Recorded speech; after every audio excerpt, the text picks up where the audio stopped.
Just to let everyone know, the committee just needs a couple minutes, and then we'll get started.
Okay, good morning, everyone. Thank you for your patience. Welcome to the March 15th, 2018 Downtown Design Review Committee meeting. Let's start with roll call. Corey Bates. Present. Nathaniel Harding. Charles Ainsworth. Anthony Blatt. Julie Kriegel. Present. Deborah Richards. Connie Scothorn. Present. We have a quorum. Okay, as a reminder, everyone please ensure that your cell phones are either turned off or silent. Next item, approval of last meeting's minutes. I assume everyone's had a chance to review those minutes. Do we have any comments, questions, or motions? Move to approve. Second. That was a Ainsworth-Kriegel motion. All those in favor? Aye. All opposed? We have no cases withdrawn. Moving on to continuance requests, we have a number of continuance requests this month, so we're going to go through these one by one.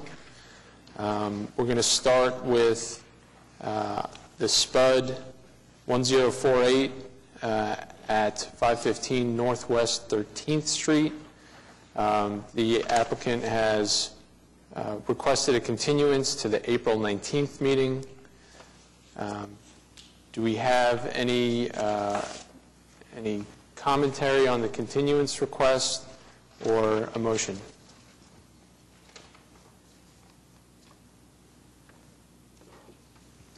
Move to approve. Well, they've made a continuance request to continue this item to the April 19th meeting. Move to approve the continuance request of the April 19th meeting. Okay. What'd I do? Okay. That was Ainsworth-Kriegel. All in favor? Aye. All opposed? That item is continued. The next item that the applicant has requested a continuance request is item 6A on the cases for individual consideration. This is 202 South Lee Avenue.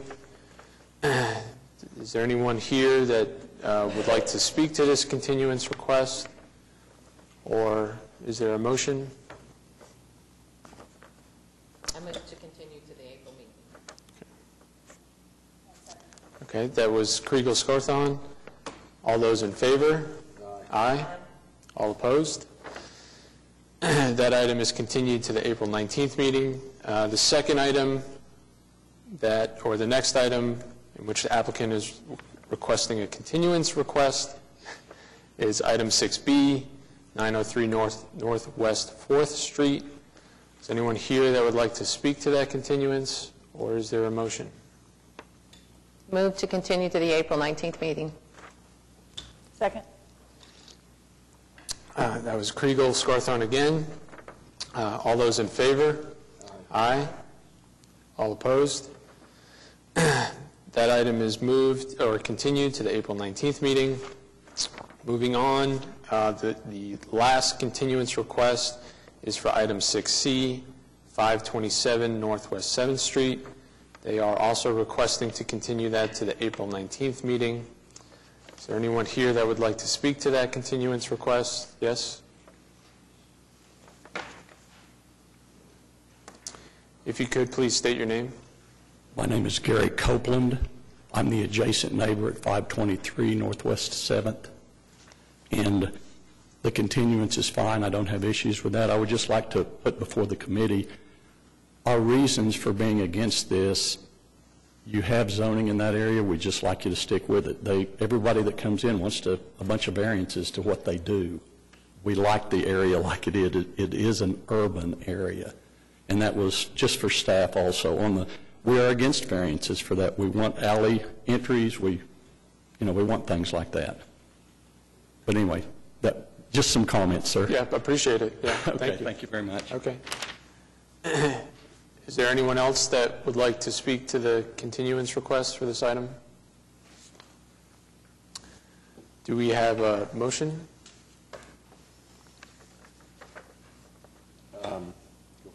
Move to continue to the April 19th meeting. Second. Ms. Kriegel Scarthon, all those in favor? Aye. All opposed? That item is continued to the April 19th meeting. That concludes continuance requests. So moving on to item 5, the consent docket. We have an item on the consent docket.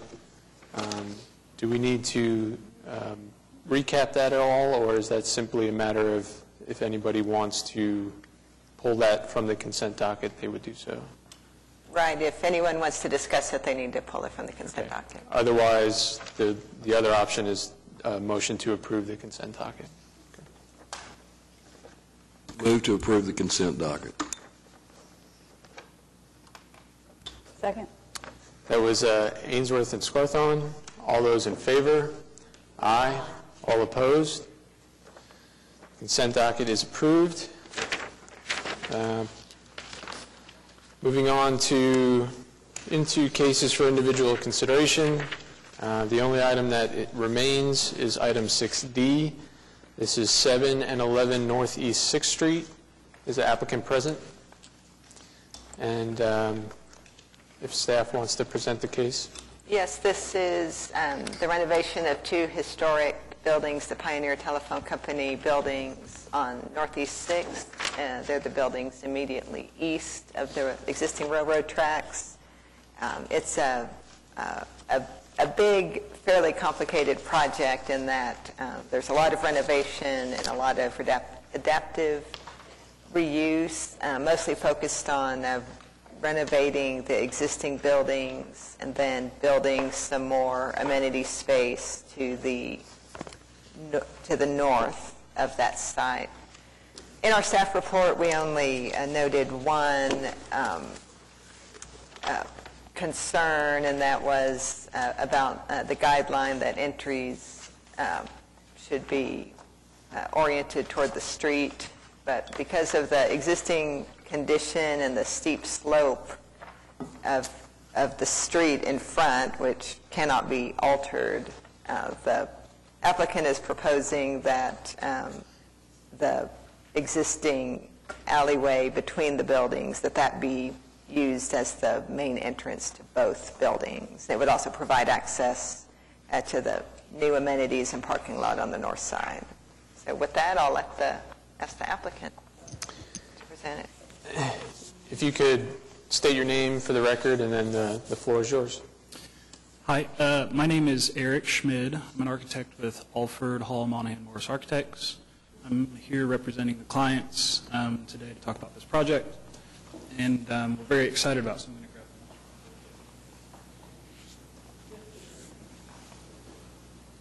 So we have presented to the Downtown Design Review Committee multiple times, and I think today is like another version of let's talk about the strategies on how we start to take this big project and put it into smaller chunks, and the ways that we think we're going to make this a very successful development. So the taller building that's adjacent to the train tracks is address 7. It's also called the warehouse building. Further to the east is building 11, which is called the garage building. This was built in 1909. This one was built in 10 years later. This is that alleyway that Lisa was talking about. I want to make very clear, it's not an alley. This is our property. It's not city-owned or easement. And so we're going to talk about ways that we're going to encourage porosity between 6th Street, 7th Street, and hopefully further abreast to the north. Because as we're seeing in this part of town, once the train quiet zone was put into effect, you're seeing a lot of development east of the train tracks. This map doesn't show the 3-block-long metropolitan apartments. A Street Market is to the north. You're seeing a lot of movement for really interesting mixed-use development between the train tracks and Oklahoma Avenue. And this site is really a unique location because if you're coming south into downtown, a lot of people exit 6th. If you're coming north into downtown, a lot of people exit 6th. And so what you see is this 6th Street becomes kind of a gateway into Automobile Alley from Broadway Extension. The really interesting thing about this site is because of the way that the streetcar is being routed through Automobile Alley with a stop on 8th Street, we think there's also going to be a heavy pedestrian influence from Automobile Alley into our site. And as you'll see when we zoom in, there's actually an at-grade train crossing on 7th, and then there's an underpass train crossing on 6th. So sometime in the 1920s, someone decided we shouldn't do at-grade pass for the train tracks through downtown, and so they dug out underneath this thing. And what that did is it really created a difficult pedestrian interaction between our site and 6th Street. I think we should also know that this is a heavily trafficked street because of the route from 235, whereas 7th is a quieter, more neighborhood scale street. So today we're going to talk about strategies to encourage creating a meaningful pedestrian route between 7th and 6th through our site to encourage walkability in the neighborhood and hopefully encourage future synergy on upcoming mixed-use projects. This is not in our scope. We're not working on this, but we do know something is coming. We also know that something is coming here. You've previously talked about townhomes over here, so you're seeing kind of a rising tide of development in the neighborhood. We're going to talk about how we can really anchor that development with a really exciting new mixed-use project. These are the existing buildings, so this is what you see from 6th Street. It's a pretty handsome historic building, with the exception of after the bombing in 1995, AT&T decided that they wanted to replace the historic windows with aluminum storefront windows as detracted from the historic character of the project. It should be noted that these buildings have been under the same ownership group since they were built, which is kind of fascinating for Oklahoma City, until our ownership group purchased them. Here you can see from the train tracks at the west sides of the building, you can really only see 2 stories, but from the north you can see 3. So that's the warehouse building. These are the garage buildings to the east.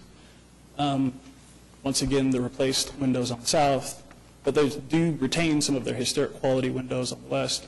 This is the alleyway that we really want to activate to encourage meaningful pedestrian access into our projects, as well as connecting 6th to 7th Street. This is a project that we're working with National Park Services to try and obtain historic tax credits. We applied for in early February. It has now passed SHPO's office and is in NPS in Washington, D.C. So some of the strategies that we've developed actually are to make sure we reinforce the historic quality and characteristics of the building. So they're not exactly architectural decisions so much as historian decisions. So here we're going to start to talk about the strategies that we're developing for the project. I have flipped this around a little bit. So north is down right on the page. This is that quieter 6th Street, and this is quieter 7th Street, 6th Street, and the train right-of-way. So we're kind of making 6 key moves to this development. The first key move is there's a bunch of nasty chain link fence, weird wall panels, a weird metal addition on the north. We're going to remove all of the historically inaccurate aluminum windows as well as punch openings for historic skylights that used to be on the roof of the garage building. The second big strategy is we're going to replace all of the windows with historically accurate recreations. The really interesting thing about the warehouse building is that it has a basement that you can't see from the outside. So as a way to activate the basement, we're going to dig out on the north side of the building. That allows us to do 2 things. One, it allows us to get windows into the basement to get natural light deeper into the plan and make it leasable area. It also creates a way for us to actively connect levels basement 1, 2, and 3 through a new stair core addition on the north face of the building. It has been masked in a way that will minimize its scale in comparison to the historic warehouse building. So you get these kind of below-grade sunken courtyards, which are really interesting features for the building that you wouldn't expect from 6th Street. You'll pass over a bridge into the new stair core tower. So this is the new front entrance to the warehouse building. And what this does is it allows the historic fabric of the warehouse building to be maintained in a way that will keep NPS happy. The next key move is kind of adding little moments of joy and delight. So we're proposing actually placing a boxcar on what used to be the boxcar loading zone. We think that will be used for future bar use. To be very clear, this is a core and shell project. We're not proposing any actual uses, but this is a great kind of seasonal bar that could activate a north patio on what historically was a loading zone. We'll connect the 2 entrances together with a meaningful canopy that will provide shade, but also actively kind of connect the 2 projects and create a beacon from 6th Street as entrance into the office building, into the garage building. And then last but not least, we're going to tie everything together with landscaping, and then through a series of kind of lighting and art displays that will be presented in future revisions once we've kind of nailed it down, a meaningful pedestrian route between the busier 6th Street, which is actually car-heavy, and what we're expecting is a more pedestrian-friendly 7th Street connection back to Automobile Alley. The other thing is, by light touching this site, as we all know in the future, cars are going to become less dependent in downtown Oklahoma City. We're leaving this open for future development without putting too much capital into what could become a really great new addition to the neighborhood. So that's kind of the big strategies for the project. Here are the key materials: existing brick, concrete in the core, welded wire mesh, glass, steel. It's a really simple, modern material palette, timeless. We have engaged Lodge Studio to do a really biodiverse landscape strategy that will be seasonally interesting, but also native species that should limit the irrigation requirements on the site. You'll see on 6th we have added street trees. We think this will be really helpful as drawing pedestrians under this underpass and steering them back into the kind of meaningful pedestrian route between the buildings. We're going to activate this with patio, landscaping, shade structures. So it's not really just a wide hallway, but it's going to be a meaningful, activated, fun place that people are going to want to hang out. and it will encourage people to pull into the site. So there's a mixture of all the kind of biodiverse plantings. So back to Plan North. So North is up again. You'll see that we're really encouraging entrances into what historically has been entrances into this building forever that actually entered through this alleyway. So we're saying we're going to retain that historical entrance, retain this historical entrance. These will be main entrances into the office building in the west, and whatever ends up being in this space. We've retained the large carriage doors on the south as a way that in the future, if the right tenant comes in, it can be open for winter gardens or seasonally. So this could be a new front entrance to the building. There's the big patio on the north with a train boxcar that could activate as bar or restaurant. As you stack up the building, it's really simple. The whole key for putting the core on the north side of the building is trying to free up as much free area and retain the historic quality that is intrinsic to the building. Here you're seeing what we're doing to the outside. It's really quite light touch, cleaning up the brick, replacing the windows, replacing doors when we need to, fixing some cornice. And then on the back, that's the kind of magic modern addition that can directly juxtapose the kind of historic, robust industrial brick building. What's it look like from the north? Should look pretty much the same, except with more handsome windows and cleaned up, and what really should look like what used to be there. There's a little moment that starts to talk about how we're going to drive pedestrians in through this part. What's it look like from the back? This is, really starting to show that we're going to take a simple industrial steel volume, infill it with glass, put it on the backside of a very robust brick building, tie the two masses together with an inherently industrial canopy. This is that proposed meaningful route between the two buildings from 7th Street back to 6th Street. There's an internal stair and an external stair. There's that canopy moment between the two buildings. So once again, 6th Street over here, these ladies are coming from the parking lot in 7th Street. There's that sunken courtyard with landscape moments where you can see down into, and this is the meaningful entrance between the two buildings, all while allowing activated entrances onto potential retail spaces here and here. So that's kind of the 15-minute tour, I guess, of where we're going with these two buildings. And I guess we'll open it up to any questions that you might have. Do we have any questions from the committee?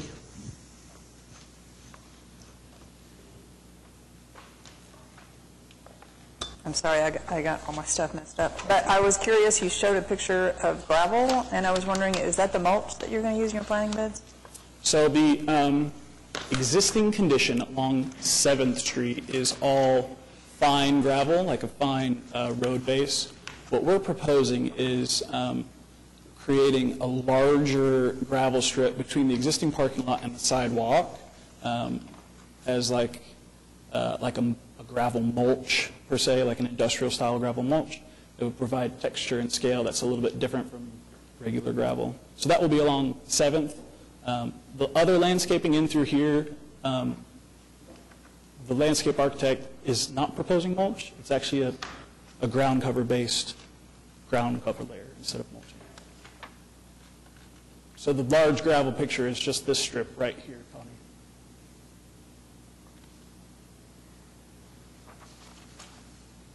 Very interesting landscape plan. I have two items, I guess questions or discussion points. So you had mentioned from 7th Street into the property having a meaningful pedestrian transition. And I know you had mentioned that the plans that you're presenting today are not necessarily updated with what that path would be. Is that correct? Right. So the key here is this covered parking bay here, which is existing, is going to be the beacon that we're putting bollard lighting along here, and it will be the beacon that drives you back into the site. So there's a meaningful existing covered passageway through the site already. Okay. So there is that passageway dedicated to pedestrians, or is that part? It has a raised curb between Okay. parking stalls, so it's approximately 5 feet wide already. So cars can't park on it, and it's a perfect spot for connected Okay. pedestrians. Yeah, I was, People won't be driving through the drive aisle, I guess is what I was. or people won't be walking through the parking lot. Right. They'll have their own path. Yeah. Great. The second item on the windows, if you could speak to the finish that you guys are proposing, because it seems to be different from the historical finish that was there. Right. And if there's been any commentary from SHPO or anything, any review in the historic tax credit realm. Right. So windows are always a really touchy subject with NPS, as I'm sure what you're all well aware. We have proposed paint finish aluminum-clad wood windows.